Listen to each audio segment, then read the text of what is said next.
জাতীয় সড়ক অবরোধ করে বিক্ষোভ রাড়িয়ালে। 4 বছর ধরে পানীয় জলের সংকটে ভুগছে এলাকার মানুষ। পাইপলাইন ভেঙে যাওয়ায় জল মিলছে না বলে অভিযোগ এলাকার বাসিন্দাদের। 4 বছর ধরে পানীয় জলের সংকটে ভুগছেন এলাকার মানুষ। পিএইচি প্রকল্প থাকলেও পাইপলাইন ভেঙে যাওয়ায় জল মিলছে না বলে অভিযোগ। গরমে জলের কষ্ট আরো প্রবল হয়ে উঠেছে। পরিশুদ্ধ পানীয় জল না মেলায় দূষিত জল পান করতে হচ্ছে বাসিন্দাদের, ফলে পেটের রোগে ভুগছেন এলাকার অসংখ্য মানুষ।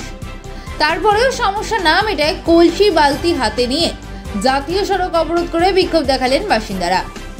বুধবার সকালে মালদহের হরিশ্চন্দ্রপুরের রাড়িয়াল এলাকায় এই ঘটনায় কেন্দ্র করে উত্তেজনা ছড়ায়। ওই এলাকাতে পাইপলাইন বসানোর কাজও বন্ধ করে দেন ক্ষুব্ধ বাসিন্দারা। বাসিন্দাদের অভিযোগ, তারা আগে তুলসীহাটা প্রকল্পে জল পেতেন, কিন্তু 31 নম্বর জাতীয় সড়কের কাজের জন্য 4 বছর আগে পাইপলাইন ভেঙে যাওয়ার পর থেকে জল সরবরাহ বন্ধ। তাদের পাড়র প্রকল্প থেকে জল সরবরাহের কথা বলা হয়েছিল, কিন্তু তাও সম্পূর্ণ করা হয়নি। তারপরে এদিন বিক্ষোভের পাশাপাশি কাজ বন্ধ করে দেন জলকষ্টে ভুগতে থাকা রাড়িয়াল এলাকার বাসিন্দারা। কেউ হয়তো দয়া দেখে দিচ্ছে, কেউ হয়তো ট্যাপের লাইন বন্ধ করে দিচ্ছে, ওখানে ঝগড়াঝাটি মারপিট। কোথায় যাবো? পুকুরের জল খাওয়া ভালো আছে। ভোট চাইবার বেলায় তো সবাই চেয়ে নেয়, ভোট নিয়ে তো চলে যায়, তারপর ঠান্ডা দেখে চলে যায়। আপনারা কি এখনো জল পান না? 4 বছর ধরে আমাদের তুষেরা জিপি থেকে জল আসছিল। 4 বছর থেকে আমাদের ট্যাপ চলে গেছে, ভেঙে গেছে, চুড়ে গেছে, কোনো খবর নাই। কত পিটিশন দেওয়া দেয়, মেম্বারকে বললাম, আর কাউকে বললাম, গ্রামবাসীকে সবাইকে বলেছি না হলে পথ অবরোধ করো। বলছে হ্যাঁ সময় আছে, করবে করবে, সব খালি সময় দিচ্ছে কিন্তু করছে না।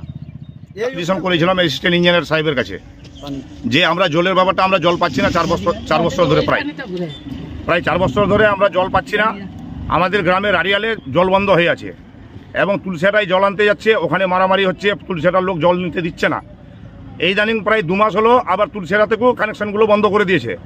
আর আমাদের রাড়িয়ালে এই খরার কারণে প্রায় 100 জল খাচ্ছি, খাচ্ছি না, জল খেয়ে আমার পেটে আমার পাথরে গেছে, আয়রন জমে গেছে, ডাক্তারের কাছে টাকা পয়সা না, কি করে আমরা যাবো? আমরা আগে তো আপনারা জল পেতেন? আমরা পেয়েছিলাম আগে, তখন নলকূপ টেপ খারাপ হয়ে গেছে, পাইপ বসেছে, জল দিচ্ছে না। এখন তো প্রচন্ড গরম পড়েছে, আপনাদের নলকূপে কি জল উঠছে? না, জল উঠছে না। তো আপনারা কোথায় জল আনতে যাচ্ছেন? জল ছেড়ে যাচ্ছি আমরা, ওখানে ফিরে আসছি ওখান থেকে, কারণ সেখানেও তো আপনারা সবসময় জল পান না। না